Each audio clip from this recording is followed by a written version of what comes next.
no último mês, né, no mês passado, aproximadamente um mês, nós vivemos um momento assim muito especial no nosso país, que foi o evento da Copa do Mundo. E mais de um mês aproximadamente, né? E a gente observava que a maioria, né, dos brasileiros, a grande parte dos brasileiros, estavam com os olhos voltados para a televisão, grudados os olhos, ou quem pôde estava nos estádios torcendo, a sua grande maioria torcendo para o Brasil. Uma grande multidão em volta desse grande espetáculo que foi a Copa do Mundo. Sem dúvida alguma, um evento singular. Talvez um evento que muitos de nós aqui não venham a ver novamente acontecer. É bem provável. E é interessante que por alguns instantes eu notava o semblante dos torcedores, né? A imagem que aparecia nos telões, você via, e elas se misturavam, elas se confundiam com várias expressões. Então você via expressões de alegria, expressões de choro, expressões de desapontamento, né? Alguns balbúcios do lado, como se fossem técnicos na tentativa de ajudar o time.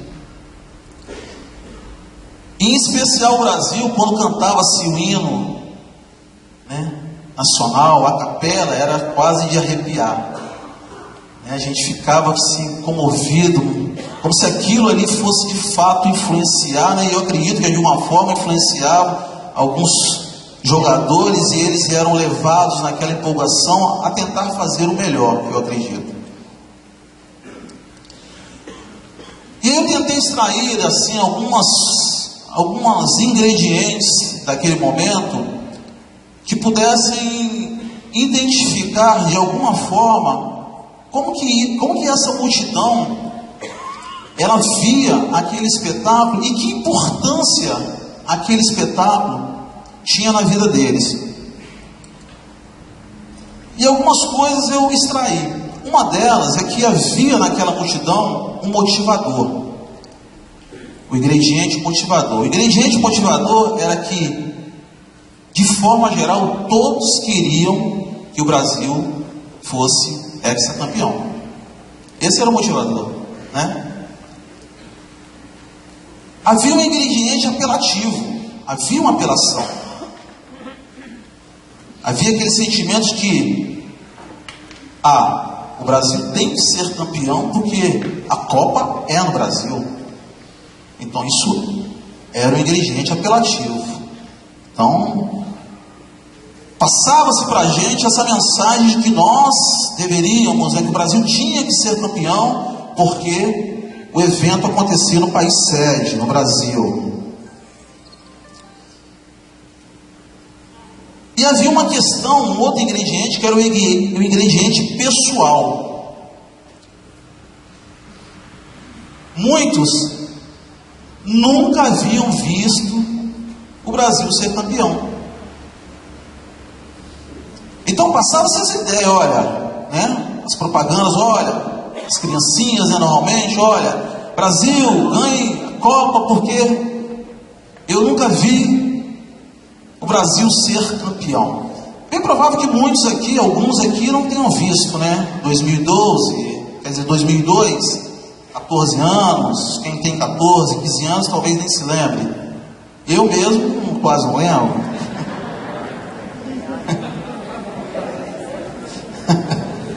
Ele falou que ele lembra da idade de 50, pô.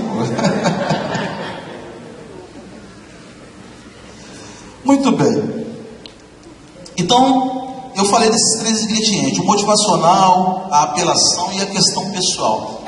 Eram claros isso. E a gente observa na palavra de Deus que a multidão, ela é citada na palavra de Deus como um cenário, um ambiente onde muitas coisas aconteciam. E muitas coisas, não intelectualmente falando, coisas difíceis de se entender. Normalmente os assuntos mais complicados, Jesus debatia com os fariseus, com os intelectuais da época, né?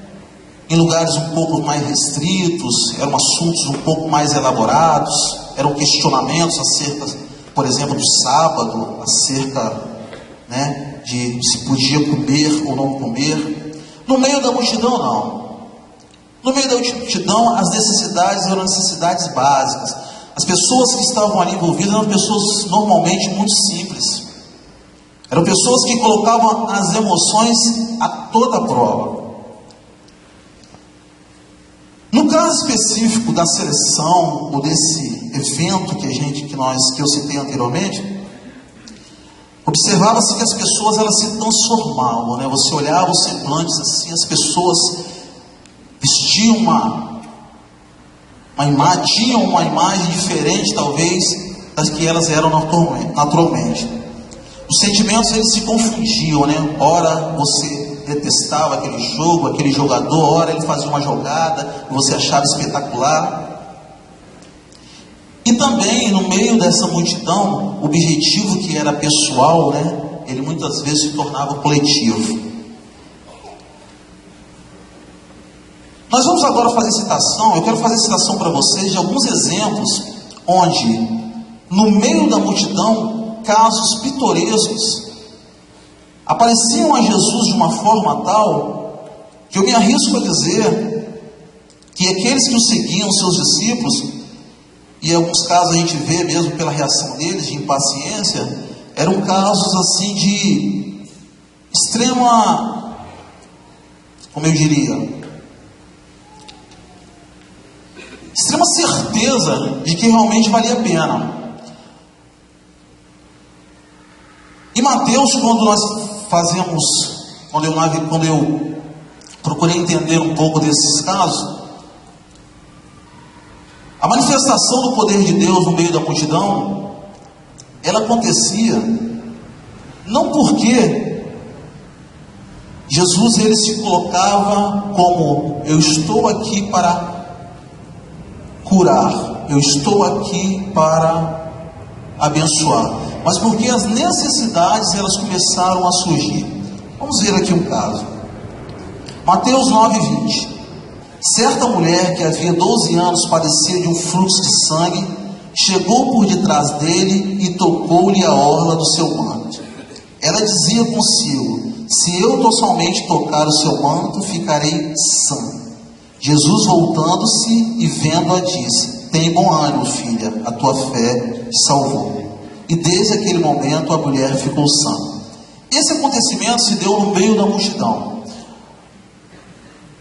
Essa mulher, né, é uma história muito conhecida de todos nós, e essa mulher, ela se espreitou no meio da multidão na tentativa dela ser agraciada com o poder de Deus. E foi o que aconteceu. Ela conseguiu tocar na orla do manto de Jesus e ela ficou sã. A palavra de Deus diz que saiu virtude do Senhor. Mateus 20, ainda, de 29 a 34. Mateus 20. Um outro acontecimento em meio à multidão. Saindo eles de Jericó, seguiu uma grande multidão.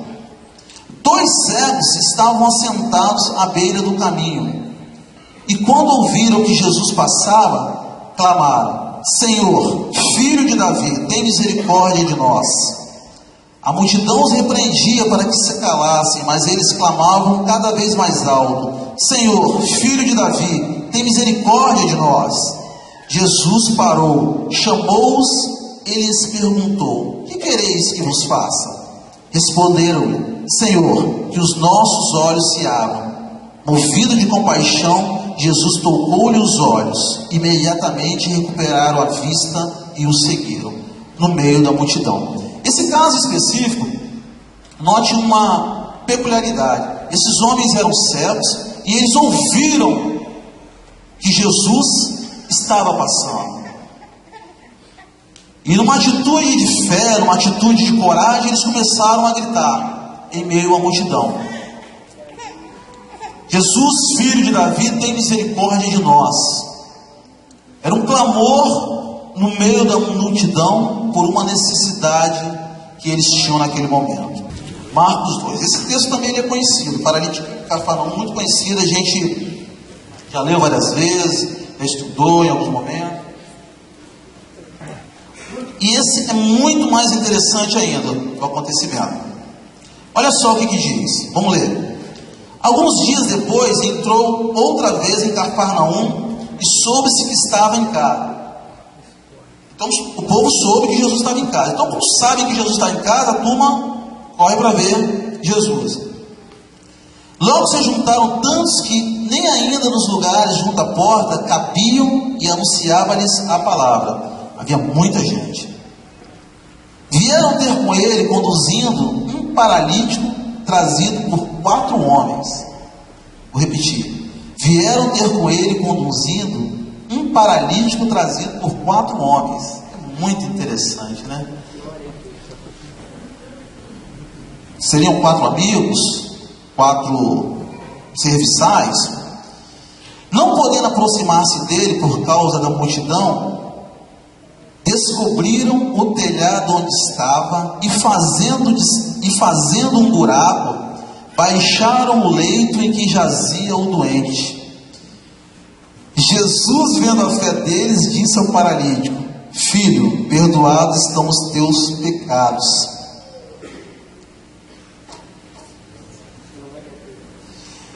Vocês notaram uma particularidade aqui? Esse homem foi trazido por 4, ele paralítico, trazido por 4 pessoas e muita gente aglomerada. E ele queria chegar perto de Jesus, havia uma necessidade de estar perto do Senhor. Um deles, eu imagino, teve a ideia: olha, vamos tirar a telha. Vamos tirar a telha e a gente desce Jesus pelo telhado. Jesus estava lá, desce o paralítico pelo telhado. E foi o que fizeram. Olha que engenharia. Eu imagino como é que foi isso. Deve ter sido uma loucura. Vocês imaginam aqui, nós estamos aqui agora, essa multidão aqui, e de repente desce uma pessoa ali, a gente ia tomar um susto, e colocado em frente a Jesus, esse paralítico. Eu acho que até Jesus deve ter ficado espantado, né? Fala assim, velho. Mas esse homem foi colocado ali para que fosse abençoado pelo Senhor, em meio à multidão. Em Lucas 19, de 1 a 5, é a história de Zaqueu. A história de Zaqueu, inicialmente, ela não tem grandes detalhes, aqueles que a gente já conhece. Mas observa que havia uma multidão toda em volta de Jesus, seguindo a Jesus, e Zaqueu ele também não conhecia, ele queria saber quem era aquele homem que tantos falavam. E diz a palavra que Zaqueu era um pequenininho, ele era muito pequenininho, né? E aí ele sobe numa árvore para poder ver Jesus. E Jesus observa aquela atitude daquele homem e começa a dialogar com ele e dá o privilégio de estar com Zaqueu. Todos esses textos, irmãos, em que a gente passou aqui, eles relatam acontecimentos, e existem outros aqui que aconteceram em meio à multidão. E aí eu comecei a me perguntar: o que atrai as multidões? O que de fato atrai as multidões? O que faz com que as multidões elas estejam aglomeradas? Elas buscam, elas têm o desejo de estarem juntas. Há quem diga que brasileiro gosta de uma fila, né? Mas não é isso não, né? Não é só o brasileiro não. De modo geral, quando as pessoas elas se reúnem, né? Quando essas multidões estão reunidas, muitas coisas, digamos, interessantes nós podemos extrair. E nesse caso específico, há o fator motivacional. As pessoas elas iam atrás de Jesus porque haviam aqueles que conheciam o Senhor e queriam ficar mais próximos dele. É bem verdade que Jesus fazia discípulos, ele conhecia, ele falava às pessoas, as pessoas queriam estar cada vez mais próximos ao Senhor, junto aos seus pés. João 14, de 1 a 2 diz: Não se turbe o vosso coração, credes em Deus, credes também em mim. Na casa de meu pai há muitas moradas. Se não fosse assim, não vos teria dito: vou preparar-vos um lugar. A certeza que nós temos no nosso coração que há um lugar preparado para cada um de nós, essa deve ser o fator motivacional. Não existem grandes coisas a serem feitas. Não existem novidades. Nós estamos vivendo uma época em que busca-se muitas novidades, né? E as coisas simples, elas muitas vezes são deixadas de lado. O Evangelho, ele é simples. Ele é algo simples. Talvez você não concorde que ele seja simples de viver, mas ele é simples.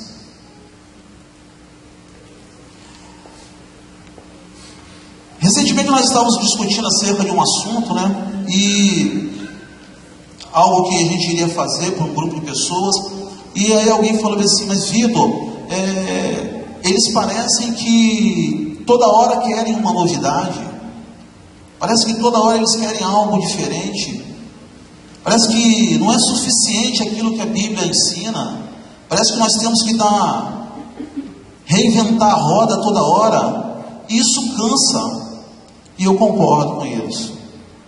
O Evangelho é algo mais simples do que nós imaginamos. O ingrediente apelativo que eu falei no início, aquele sentimento, né, que havia em meio ao povo, de que o evento é feito no Brasil, então o Brasil tem que ser campeão. Quando se trata do Evangelho, as atitudes que esses homens tomaram, por exemplo, de descer esse paralítico pela telha, de Zaqueu subir na árvore, da mulher tocar na orla das vestes de Jesus, era uma atitude de extrema apelação. Você sabe o que falta muitas vezes ao nosso coração? É nós descermos um pouco da posição em que nós estamos e apelarmos para o simples. Glória a Deus. O simples está ao alcance de todos nós. As coisas simples estão ao alcance de todos nós. Quando nós somos convocados a orar, por exemplo, todos nós podemos orar. Quando nós somos convocados a evangelizar, não existe o evangelizador mor. Todos nós podemos ser evangelizadores. Amém. Eu vou aproveitar a oportunidade e falar do mestre, né? Jesus é o nosso grande mestre, do meu discipulador, do nosso discipulador. O irmão Valtir, ele gostava muito de usar nesses momentos, ele fazia uma breve pausa e fazia uma citação, por exemplo, acerca dos irmãos de encargo, né? Ele falava que todos podem e devem ser irmãos de encargo. Todos podem e devem ser irmãos de encargo. Você pode até não querer, mas você pode.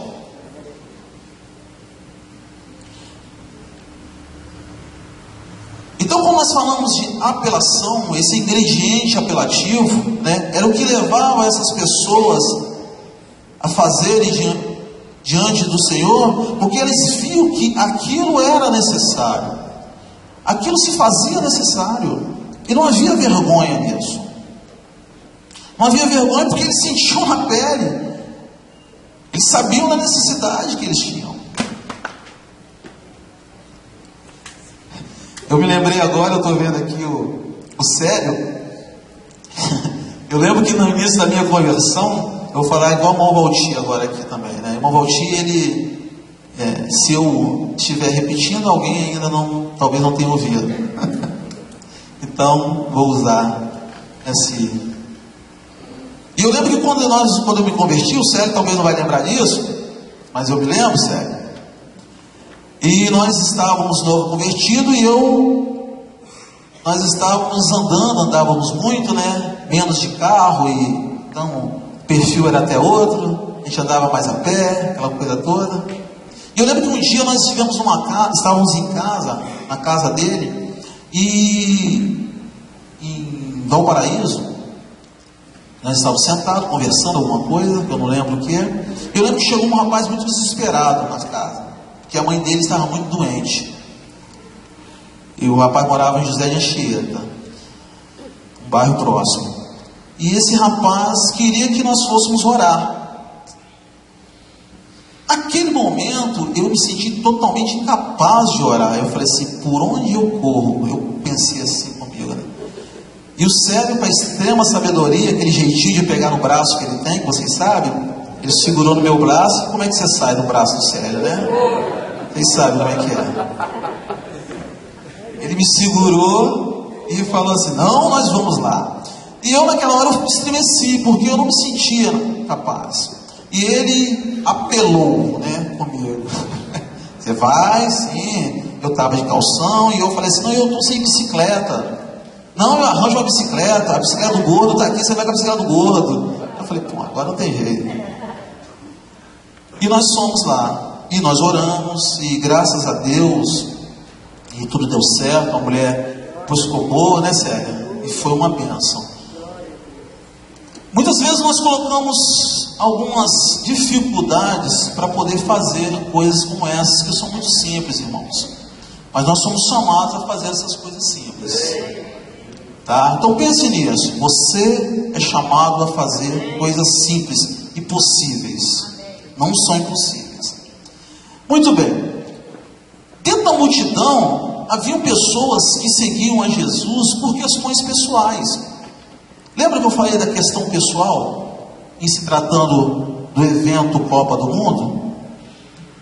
Então haviam pessoas que no meio da multidão estavam seguindo a Jesus por questões pessoais. Haviam os curiosos, pessoas que queriam estar atrás dele por simples curiosidade.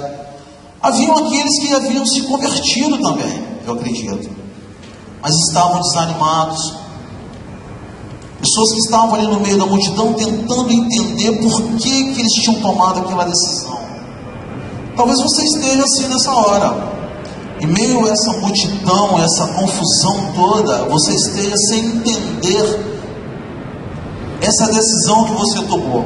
Eu gostaria de dizer que você tomou uma decisão simples, mas uma decisão que mudou a sua vida. E esse Deus, né, que está presente aqui nesse lugar, Ele é um Deus capaz de fazer com que essa multidão e essas outras multidões entendam que Ele é suficiente.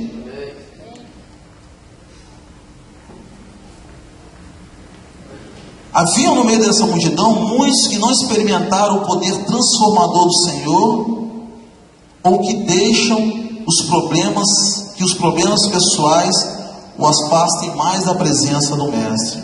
Olha, eu quero te dizer uma coisa. Uma das formas de fazer com que o seu problema ele tome grande dimensão é se afastar cada vez mais do Senhor. É bem provável que essa mulher com 12 anos de fluxo sanguíneo, é bem provável que ela nunca tenha tentado se aproximar do Mestre. E ela ficou 12 anos com essa enfermidade. Bem provável. Bem provável que o primeiro encontro desse homem que desceu do teto pelas telhas, é bem provável que esse tenha sido o primeiro encontro dele com o Senhor. E houve cura. Eu quero te dizer que muitas vezes o seu problema, que tem feito você se afastar da presença do Mestre, tem que ser um motivador para você se aproximar da presença do Mestre. Amém. Encontre no seu problema um motivo para se aproximar dele.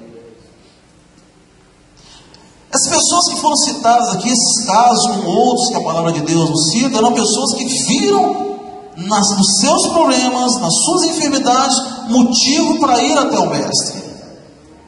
Nós estamos sendo enganados, muitos estão sendo enganados, achando que o seu problema, ele impede que você tenha proximidade com Ele. E eu queria te dizer que é o contrário. Eu quero convidar você a se aproximar dele.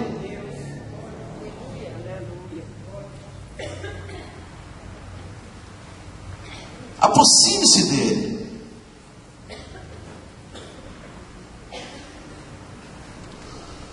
Em especial, irmãos, a experiência da igreja, a nossa experiência, nós temos procurado, junto ao presbitério, ao conselho, nós temos procurado apresentar à igreja algumas formas, algumas maneiras práticas, didáticas, desses problemas serem diluídos, deles serem solucionados. Nós temos os nossos grupos familiares, nós temos as nossas vigílias de oração, que são uma bênção. Nós temos os nossos encontros, as nossas reuniões, são ferramentas que Deus deu para você e para mim, para que nós possamos fazer com que esse grande problema, ele diminua. Essa semana eu lembrei muito de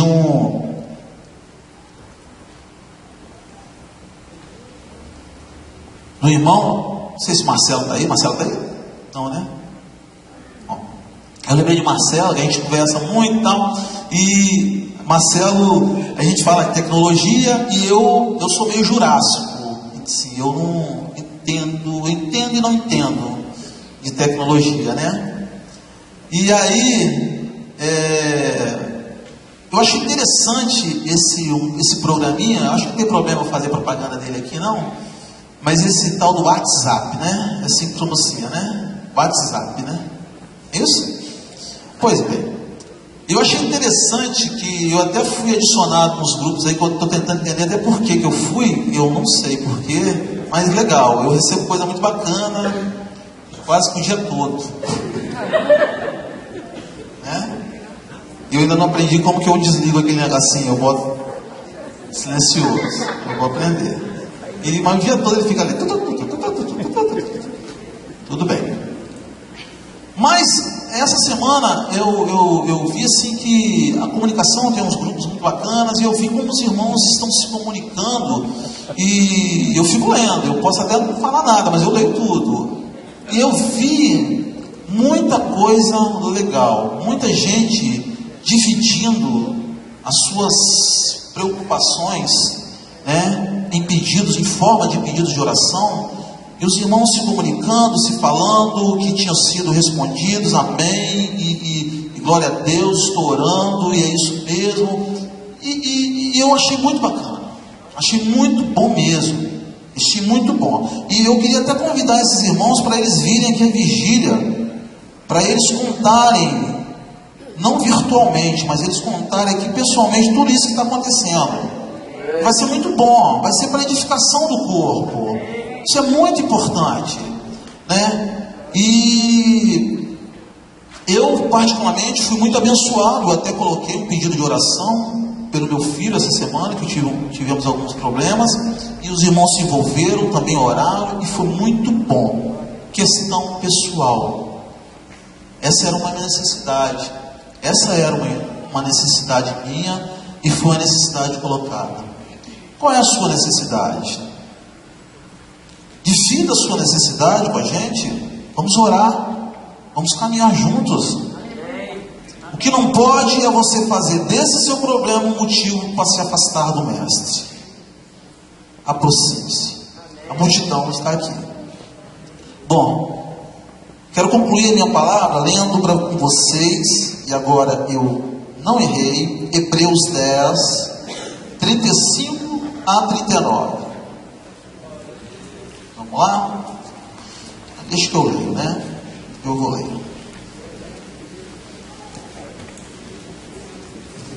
Hebreus 10, ok? Diz assim, olha: portanto, não lanceis fora a vossa confiança, que tem uma grande recompensa. Necessitais de perseverança, para que depois de haveres feito a vontade de Deus, alcanceis a promessa. Pois ainda em pouco tempo Aquele que há de vir, virá, e não tardará. Mas o meu justo viverá da fé. E se ele recuar, minha alma não tem prazer nele. Nós, porém, somos daqueles que retrocedem para, não somos daqueles que retrocedem para a perdição, mas daqueles que creem para a conservação da alma. Amém?